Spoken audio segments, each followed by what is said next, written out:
Olá, queridas amigas, queridos amigos. Hoje estou aqui para comentar a terceira temporada de The Chosen, Os Escolhidos, nos episódios 1 e 2. Esta terceira temporada é algo assim maravilhosa. As outras temporadas foram sensacionais também e essa está muito emocionante, né?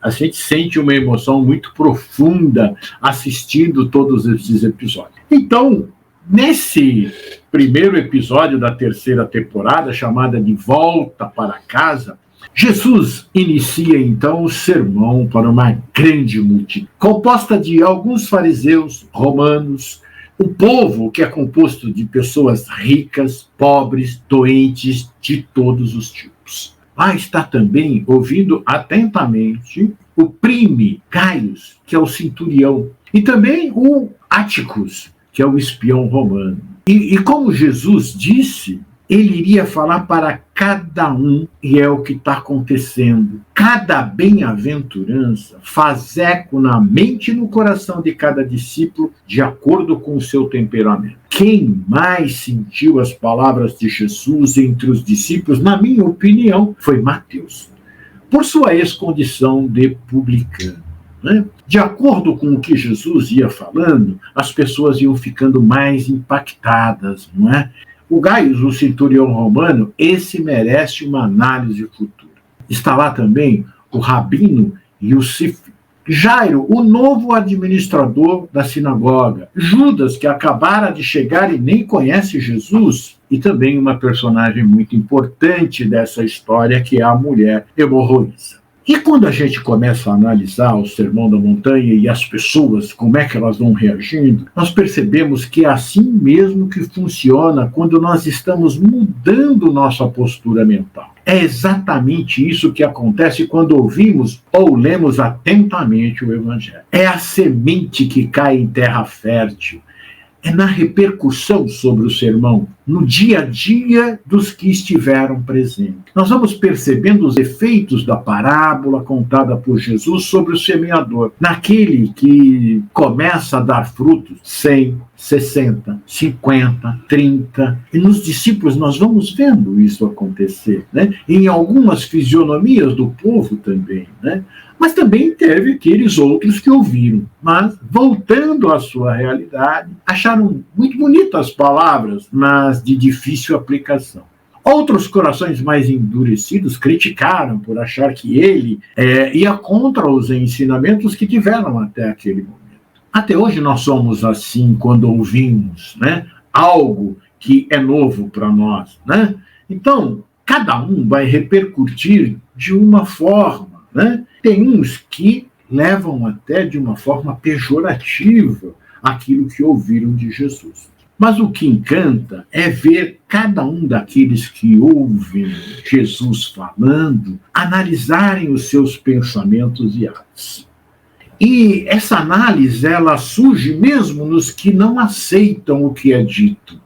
A nossa consciência é fantástica. Ela aponta os nossos erros, quer queiramos ou não. Mas depois de alguns momentos, buscamos esconder aquilo que pensamos e justificamos de alguma forma, mas está marcado em nosso ser. Não tem mais como evitar. Então a violência entra para conter esse dique que se abriu e rebatemos veementemente o que estamos ouvindo e vendo. E é desta forma que acontece conosco ainda hoje. E nós vimos em algumas figuras que estavam ali no sermão essa postura. Não queremos, isso não serve para nós.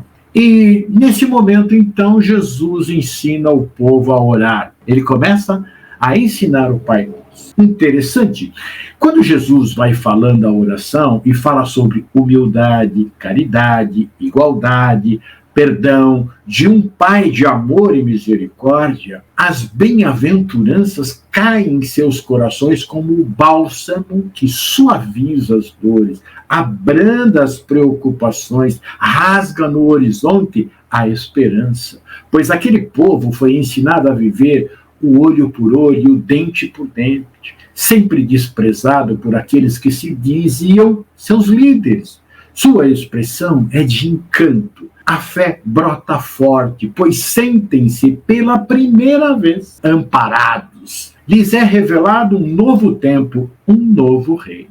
Claro que seus corações já ansiavam por isso há muito tempo, por isso esperavam o Messias que os ia libertar. Mas não da opressão sofrida pelos homens, mas libertar de si mesmo, dos conceitos errôneos que seguiam, porque não tinham essa voz forte e suave ao mesmo tempo, mostrando o amor como base de tudo o que vivemos. Realmente foi uma chuva de bálsamo em seus corações.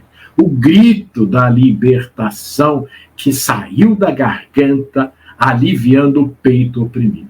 É o verdadeiro céu depois de uma vida de sofrimento.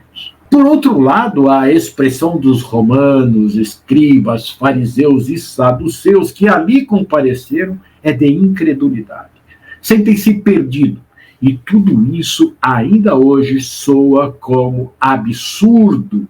Como pode eu ser irmão daquele maltrapilho, daquele doente, daquele bandido, daquela prostituta, daquele pobre trabalhador braçal? Se somos todos irmãos e devemos nos amar, se somos todos iguais, onde fica a lei, a ordem, a posição social que desfruto, o meu poder, a glória de conquistar cidade e nações? Como viverei sem escravos, sem mão de obra barata? Porque a lei diz: é desafiador para quem não consegue entender a paz, a vida sem essa grande desordem em que vivemos. E Jesus apresenta então esse reino onde tudo é perfeito.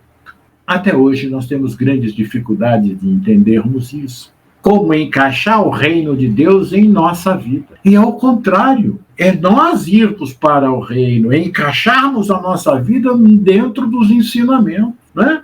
E Jesus, o Messias, veio realmente cumprir as Escrituras, que diz a profecia que ele veio para libertá-los, não pela violência que estavam habituados, mas com o amor. Esta liberdade não é de corpos, mas de almas, dando-nos conhecimento da verdade. Ele é bem claro, diz que não vai privá-los das dificuldades, dos sofrimentos, pois nesse mundo teremos aflições, e nas mais das vezes criadas por nós mesmos, mas nos consola. Apesar de nunca termos estado sozinhos, ele nos garante que nos seguirá por todos os tempos, em todos os momentos, principalmente nos momentos mais difíceis da nossa vida. Explica que as dificuldades, as dores são criadas por nós, mas que Deus permite que passamos por esses momentos para que utilizemos a mais preciosa ferramenta que Ele nos dotou, a inteligência. E assim possamos criar condições para o nosso desenvolvimento intelectual e moral e prossigamos sempre em nosso carreiro evolutivo. Quando diz que onde estivermos aí está o nosso coração, mostra o que estamos buscando de verdade. Esta frase eu acho ela muito importante, porque é exatamente isso. Se eu estou preocupado com X coisa, eu só penso nisso. Então, eu estou inteiramente ali. Se eu estou preocupado com uma doença, eu só vivo pensando nela. Se eu estou preocupado com um irmão que me fez mal, eu só estou pensando nele. Então, aonde estiver o meu pensamento, está ali o meu coração. E eu vou sofrer. Agora, se eu pensar em amor, em beleza, em coisas boas para a minha vida, em sucesso, em conquistas, eu estarei ali inteiro, buscando exatamente isso. Por isso, estejamos com Ele, Jesus, para que possamos ser conduzidos a Deus. Quando termina o sermão, o povo está eufórico. O prime, que é o centurião romano, está pensativo. O espião romano, ele precisa processar tudo o que ele ouviu, mas o coração dele é bem endurecido. Mas o rabino Yosif está profundamente tocado. Os simples de coração saem reconfortados, felizes e em paz, com a fé brotando firme em seus corações. A esperança é a sua bandeira que foi hasteada naquele momento. Judas fica extremamente tocado, porque a conversa que ele tem com o seu sócio é digna de ser ouvida. E eu vou deixar você ouvir. Né? Mas tem um detalhe muito importante, especialmente quando Haddad, né, que é o sócio de Judas, diz que Jesus não tem nada que ele possa retirar de valor material. A pergunta é, o que ele tem para lhe dar? É isso que ele pergunta a Judas. A verdade é que, para aqueles que não compreendem, não despertaram ainda para a vida que nos leva à felicidade real, Jesus não tem nada para dar a ele, porque o que ele procura são vantagens e bens materiais. Mas para quem o procura de coração e está disposto a seguir seus passos, o que não é fácil, ele nos dá a vida eterna com bens e gozos celestiais. Um ponto que merece destaque é a forma como Jesus recebe Judas. Nesse momento, conseguimos entender o quanto Jesus conhecia cada um dos seus discípulos, bem antes de os chamar. É leve e divertido vê-lo nesse momento. Eu, particularmente, imagino sempre Jesus assim, agradável, sempre com um sorriso e um bom humor da forma como ele se apresenta. A conversa com Judas é de muito proveito para todos nós. Vou destacar apenas um ponto para que todos que assistirem possam se lembrar. Prestemos atenção quando Judas diz que quer segui-lo. Ele diz que só exige que os outros... Ele diz que só exige o que os outros mestres exigem, que vocês procurem ser como eu. Mas Jesus garante a Judas que isso com ele vai ser bem mais difícil que com os outros mestres. E pergunta a Judas se ele está pronto para fazer coisas difíceis. Guardem bem esse fazer coisas difíceis. Judas diz que sim, que está pronto. O restante fica para vocês ouvirem. Algo marcante é ver os discípulos e seguidores aplaudindo Jesus pelo seu sermão. E com humildade e gratidão, nomeia um por um dos apóstolos, citando o trabalho bem feito que fizeram. E diz que todos colaboraram para a difusão do ministério naquele dia, o que é importante para a sequência do trabalho.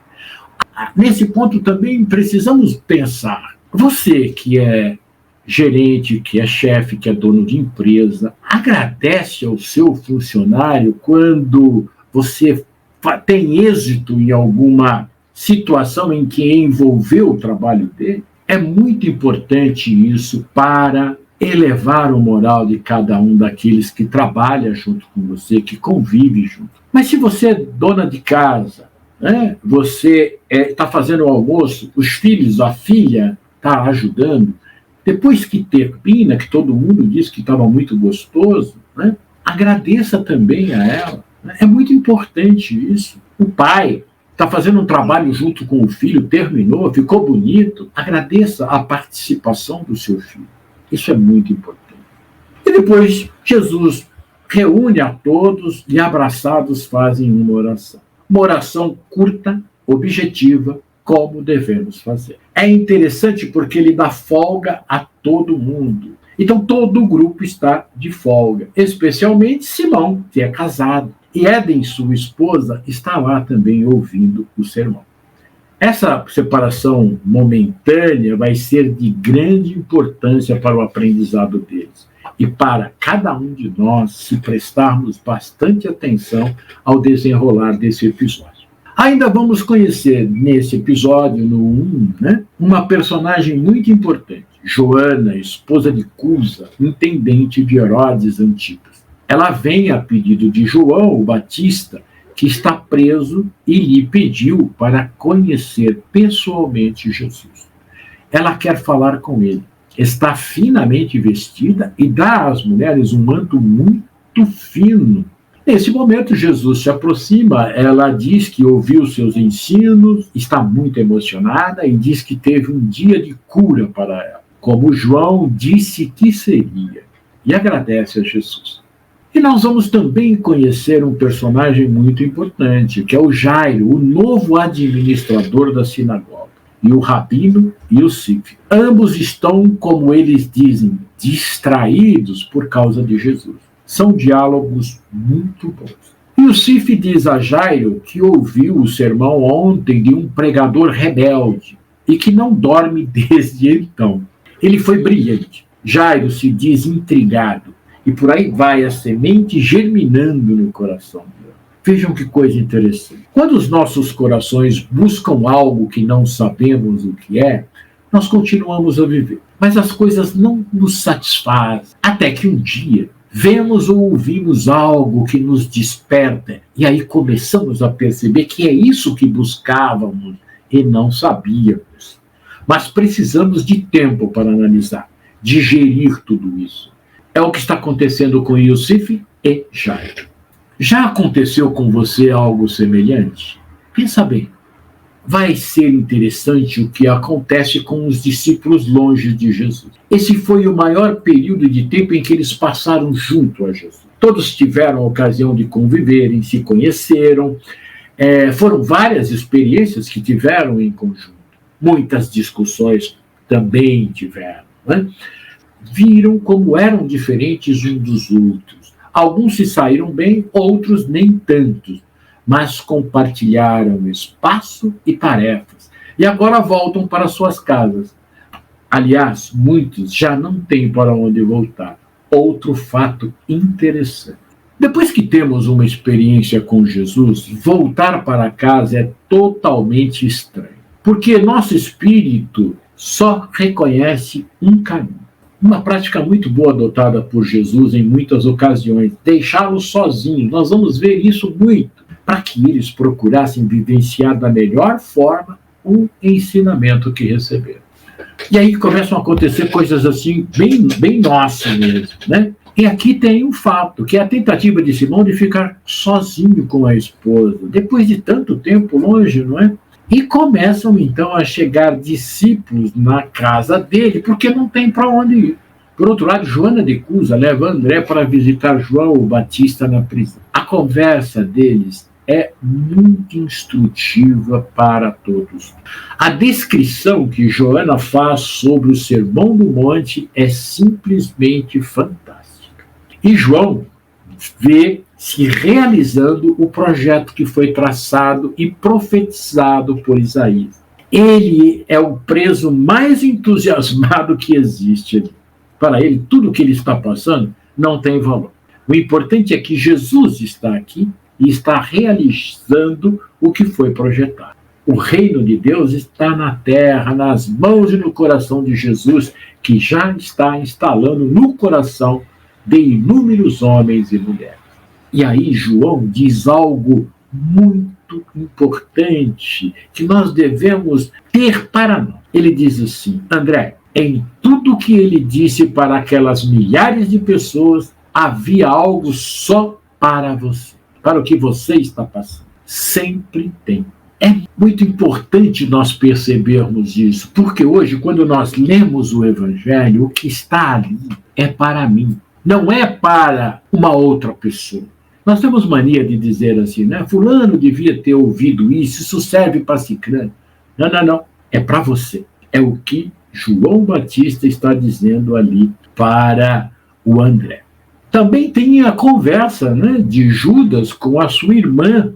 É algo muito importante para que nós possamos ouvir. Porque Judas começa a dar mostra da sua personalidade, do seu caráter, quando ele diz que Jesus é o Messias e ele vai derrotar os romanos. Ele vai seguir Jesus com a cabeça na profecia. Suas esperanças são diferentes do trabalho que Jesus vai executar. Interessante que nós também agimos assim. Nós colocamos em nossa mente aquilo que queremos, independentemente de como a situação se desenrola.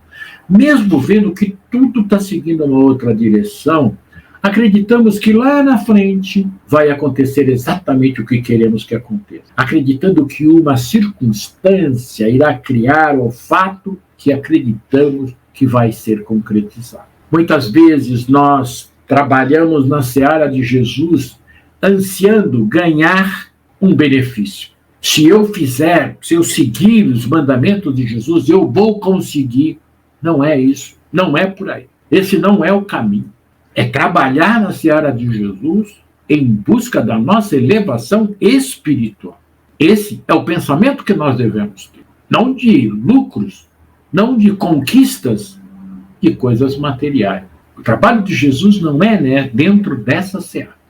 Os efeitos do sermão começam a surgir. André volta da visita a João o Batista e vai pedir perdão a Maria Madalena. É muito bonito esse momento. Mais significativo foi Mateus, que vai à casa do seu pai para pedir perdão a ele e a sua mãe. E seu pai, que foi ouvir o sermão, chama-o de filho. A paz volta ao convívio deles e cada um está se modificando. E aí começa o segundo episódio, 2 em 2. Começa esse episódio com a chegada de muita gente aos arredores de Cafarnaum. Pessoas vindas de diferentes localidades para se encontrarem com Jesus. O romano Gaius, que era o segurança de Mateus e que foi promovido a centurião ou prime, está muito pensativo. Na casa dos pais de Mateus, o clima passa a ser ótimo entre eles. O diálogo que se desenrola é muito bonito. É puro reconhecimento sobre o egoísmo e o orgulho. Não vou reproduzi-lo para não tirar a beleza que ele possui. E o perdão vem da compreensão. Tomé, enfim, resolve pedir a mão de Ramá a seu pai. Também é importante prestar atenção na conversa entre Simão e Éden, a sua esposa. Não é fácil aceitar o que ela está aceitando. Os discípulos encontram dificuldades, especialmente as mulheres que estão ficando sem comida, e vão se mudar para a casa que é de Mateus, já que ele vai ficar com os seus pais. Tamar, a etíope, se nega a vender algumas das suas joias para comprar comida. Ela diz que carrega seus ancestrais em cada um. E isso vai ficar bem claro para a gente mais para frente. Ramá, em uma conversa entre elas, Ramá explica como funciona o casamento para o povo judeu. Explica para Tamar, que é etíope, O amor vem com o casamento. Isso porque Tamar está dizendo que ela está apaixonada por Tomé. E ela diz que sem autorização do pai não há como casar. É um costume. Jesus retorna, reúne os discípulos na casa de Simão, claro, e explica que o ministério vai crescer. Muitos discípulos chegarão, assim como seguidores, mas que ele escolheu eles, os 12, para serem seus apóstolos. A diferença entre discípulos e apóstolos é que discípulo significa aquele que aprende e apóstolo, aquele que é enviado. E todos ficam assim meio paralisados ali, Vai chamá-lo para ser apóstolos. E explica que todos terão papéis e responsabilidades. Jesus diz que vai para Nazaré por um tempo, e enquanto isso, ele vai enviá-los 2 a 2, especificamente para falarem ao povo judeu. Eles vão proclamar que o reino dos céus está próximo. E nessa missão vão curar os enfermos, os coxos, ungindo-os com óleo, expulsarão também os demônios. É muito maravilhoso ver a cara dos discípulos. Todos estão tão boquiabertos a ponto de Jesus perguntar: por que estão me olhando assim? Eles então perguntam sobre curar enfermos e expulsar demônios. E Jesus lhe responde: enquanto vocês estiverem nessa missão, ele vai lhes conferir essa autoridade. Chegará o dia em que terão isso a todo tempo. É muito fantástico essa cena e vocês não podem perder. Porque a forma como Jesus vai contando e eles vão ficando meio assim, sem entenderem, é muito bonito. Uma coisa interessante, um dos apóstolos diz: eu não me sinto diferente. Olha que interessante. E Jesus respondeu: não preciso que sinta nada diferente para fazer grandes coisas. Outra frase a ser pensada é quando um dos discípulos diz: nós começamos a aprender agora, não estamos nem perto de estarmos preparados. Por que precisa de nós para fazer esse trabalho? Mas vejam só o que responde, Simão, o Zelote, assim, a queima-roupa. Ele não precisa de nós, ele nos quer. Olha só que coisa mais linda. E isso acontece hoje, da mesma forma. Quando vamos ver algum doente, levar um prato de comida, roupa, visitar um asilo, um orfanato, levando uma mensagem do reino dos céus, uma mensagem do evangelho, não precisamos nos sentir diferentes. E já estamos preparados para fazer o que ele pediu aos discípulos. Essa é a nossa tarefa. Ele nos quer fazendo isso. E é esplêndido quando ele começa a dar as orientações para a realização do trabalho. Eu acho que se nos pedisse para fazer algo nas condições expostas, teríamos a mesma reação dos discípulos. A resposta à pergunta de Mateus referente à túnica extra é fantástica. Ele diz assim: eu quero que vocês sejam distinguidos pelo seu proceder. E aí outro pergunta: e o que vamos falar e ensinar? A resposta: qualquer coisa que ouviram de mim. A ideia de enviar os discípulos é muito bem pensada.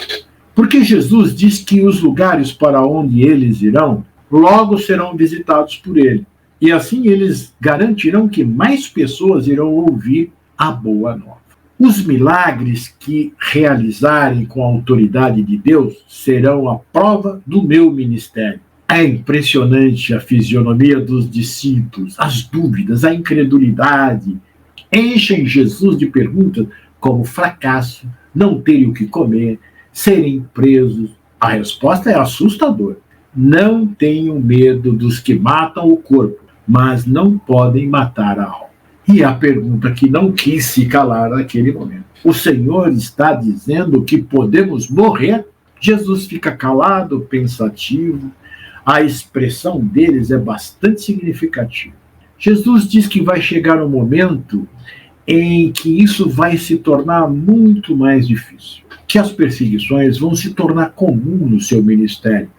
E quando esse momento chegar, eles vão saber o que significa realmente entregar suas vidas. E hoje nós não sofremos as perseguições e mortes que eles tiveram. E muitos de nós deixamos de levar a palavra de Deus a algumas pessoas porque elas são de outra religião, elas não professam o mesmo credo que eu. Hoje, o combate é com o nosso orgulho e o nosso egoísmo. Talvez muito mais complicado que a morte do corpo.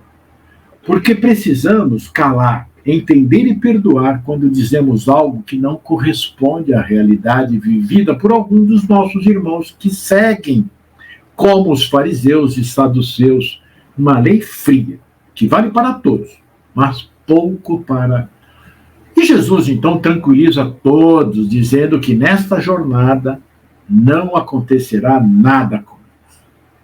Um outro ensinamento muito importante para nós nos dá Jesus quando, respondendo à preocupação que os discípulos tinham com relação a levar mantimento, sua segurança pessoal e não levar nenhuma muda de roupa, etc., né?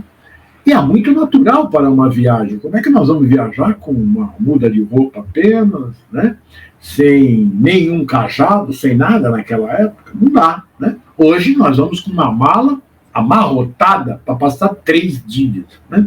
Mas o que ele diz é muito interessante. Ele diz assim: quer ensinar a eles a confiar plenamente em Deus, assim como naqueles à sua volta e naquele a quem vocês servem, ou seja, nele. Então, ele está mandando sem nada, né? Eles têm que confiar plenamente em Deus, no seu companheiro de viagem e principalmente nele. Agora veja uma coisa interessante: ele vai escolher as duplas e ele vai colocar as duplas, um que não se dá muito bem com o outro. Olha só: Simão e Judas, André e Filipe, Natanael e Tadeu, João e Tomé, Tiago maior, que é o Tiagão, e Tiago menor, o Tiaguinho, Mateus e Simão, o Zelote.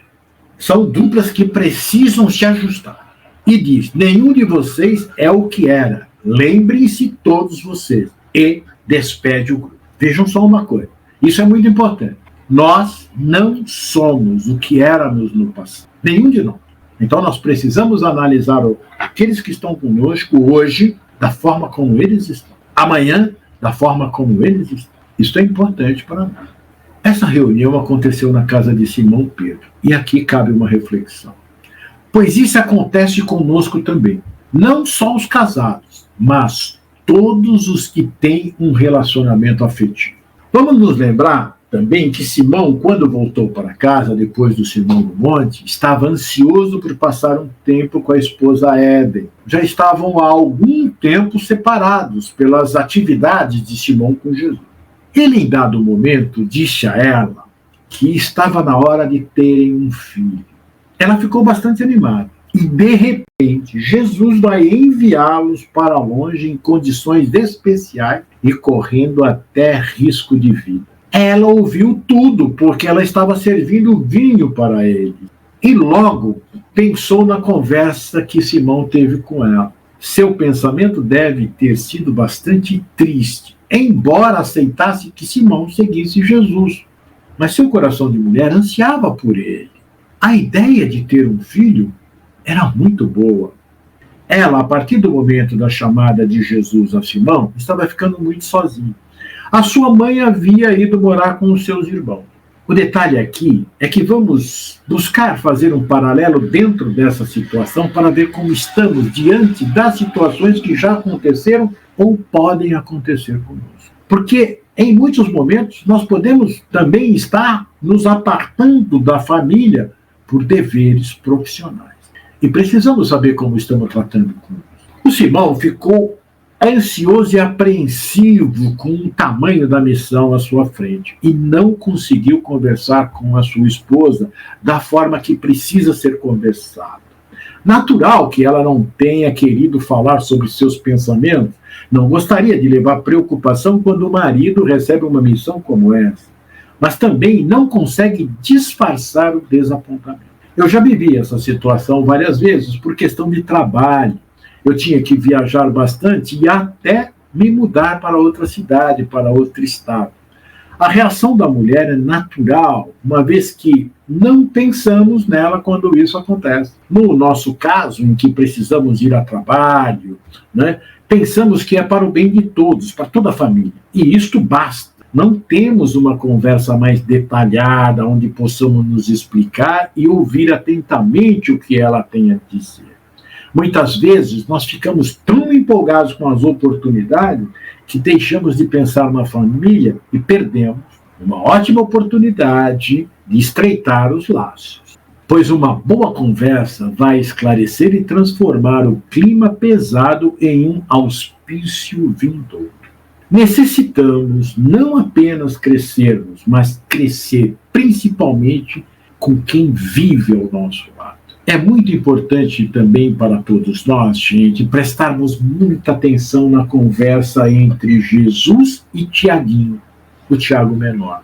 Ele tem um defeito em uma das pernas, tanto que vive apoiado num cajado.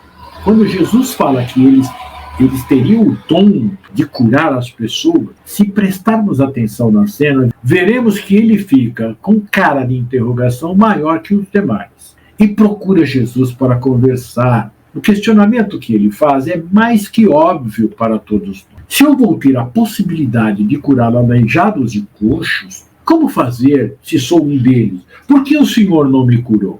Só assistindo poderemos ver que fantásticos são os caminhos de Deus. Um pequeno espólio, Jesus responde que a história que ele poderá contar. O restante do diálogo eu vou deixar para que vocês mesmos vejam qual foi. Mas preciso comentar que a lição que Tiago menor recebe, ela cabe certinho em cada ser humano. Não são os nossos defeitos físicos ou morais que vão nos impedir, a partir de aceitarmos o chamado de Deus, de crescermos espiritualmente. E nesse caminho vamos ter muitas provações, mas apesar de todas elas, abrindo o coração a Jesus, faremos o milagre que Deus permitiu.